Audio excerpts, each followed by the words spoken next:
사람들이 살다가 큰 사기를 당해서 돈을 잃게 되면 두 가지를 잃는다고 합니다. 첫 번째는 이제 경제적인 손실이 커서 경제적인 피해를 첫 번째 보고, 두 번째는 정신적인 충격을 이제 겪게 되는 겁니다.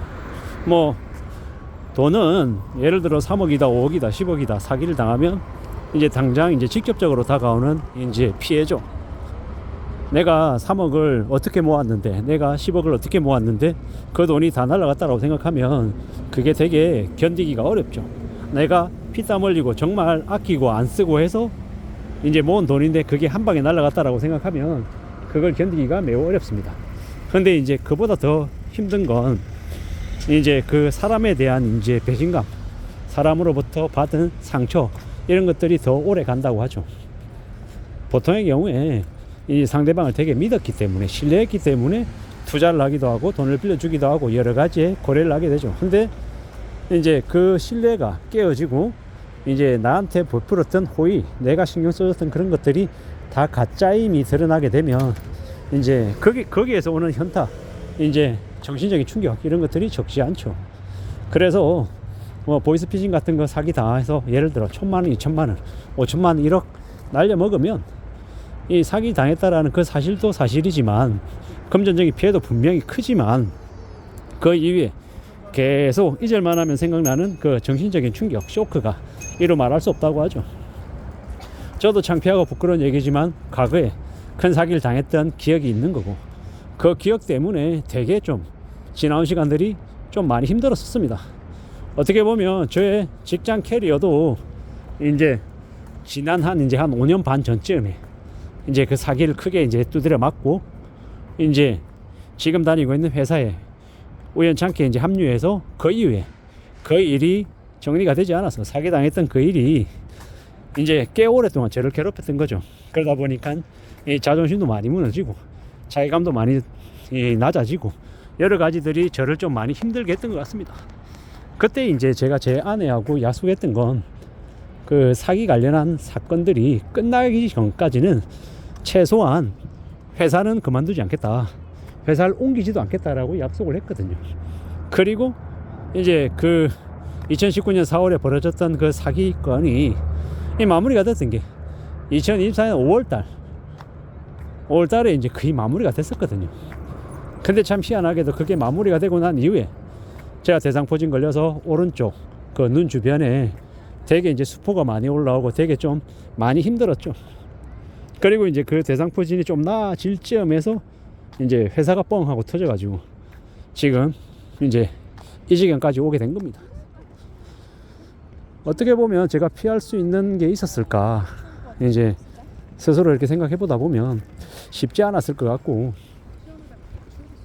내가 왜 이렇게 어리석은 결정들을 했을까, 내가 왜 그렇게 사람을 믿었을까, 내가 그렇게 큰 돈을, 뭐 이런 여러 가지 생각들이 많죠. 그리고 지금이야 이제 이렇게 마치 남 이야기 하듯이 하지만 그때는 제정신이 아니었던 거죠.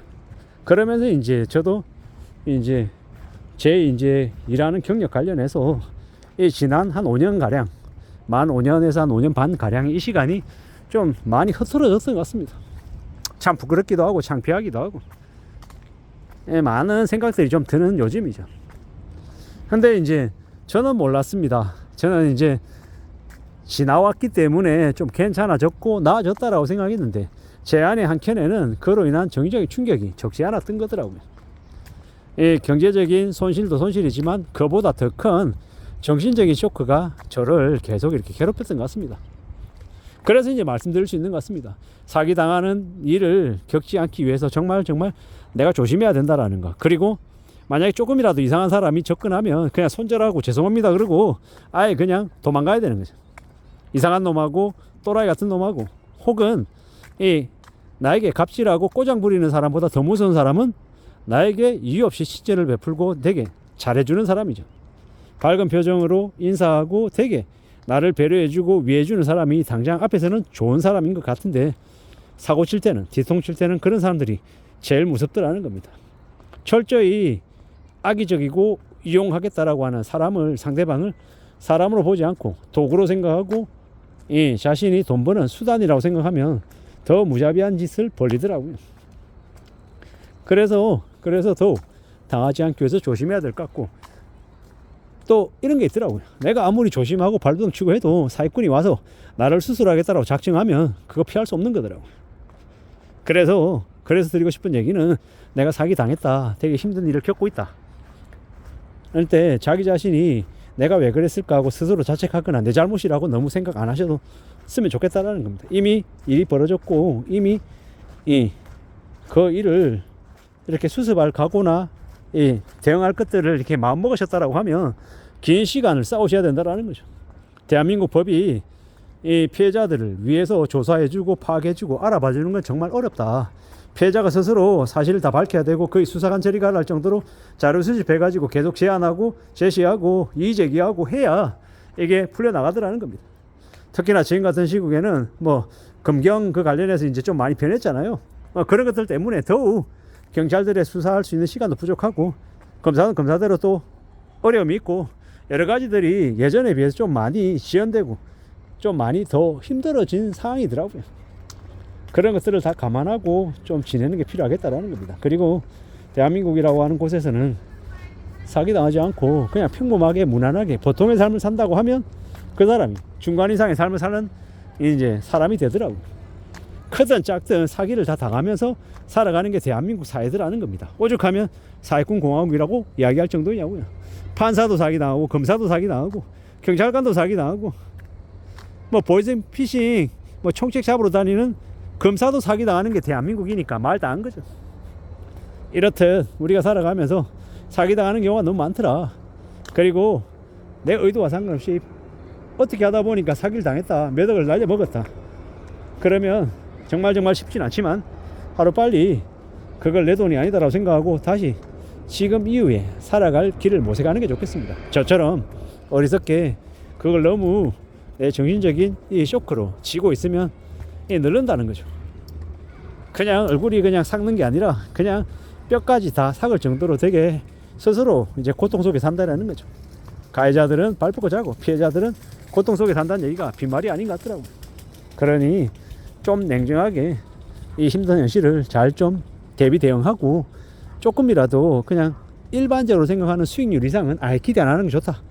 나한테 가만히 있는데 되게 좋은 기회를 제공해준다, 100% 사기꾼이라고 보고 의심하고 멀리하면 맞겠다라는 겁니다. 내가 땀 흘리고 내가 정확하게 잘 아는 것 말고는 다 가짜라고 생각하는 게 훨씬 더 안전하겠다라는 말씀을 드립니다.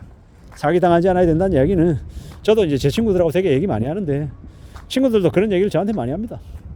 저도 이제 다른 친구 녀석한테 그 사기당한 것 관련해서 개인적으로 상담하고, 또 이제 어느 시점이 되니까 다른 친구 녀석이 당해서 제가 또 어떻게 대응해야 되는지 또 얘기해주고, 참 이런 악순환이라고 해야 되나요? 굴레라고 해야 되나요? 이 연결고리들이 되게 많은 거 보면 사기당하는 일들이 너무도 많다는 거죠. 제 친구의 장모도 사기당하고, 친형도 사기당하고, 또 다른 친구는 자기의 외삼촌이 사기쳐가지고 덩쳐먹어가지고 되게 힘겨운 삶을 산 기업도 있고, 이게 뭔가 싶을 정도로 대한민국의 사기가 너무 만연하더라고요. 그래서 더 조심하고 더 안전하게 살려고 궁리하고 각오해야 될 것 같습니다. 그래야 안전하게 삶을 지켜내며 지낼 수 있을 것 같습니다. 이상입니다.